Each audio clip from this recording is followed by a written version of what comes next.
Libby is a free app that enables library patrons to check out ebooks, audiobooks, and magazines. All materials check out for 3 weeks, and accounts are limited to 12 titles at a time, not including magazines. Libby can be used on computers, tablets, smartphones, Nook, and more. To get started with Libby, go to the App Store or Google Play Store and install the Libby app.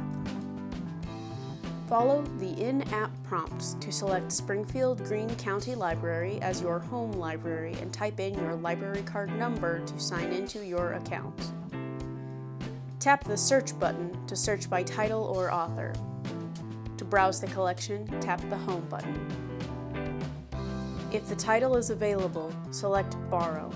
If the title is not available, you can place a hold. Libby will notify you when the hold becomes available.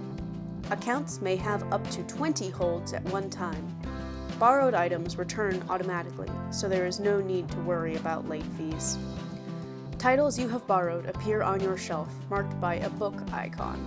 When connected to Wi-Fi, you have the opportunity to download your items, so you can enjoy them even when you don't have an internet connection. For more information, visit your local library or go to Ask a Librarian on thelibrary.org to contact us.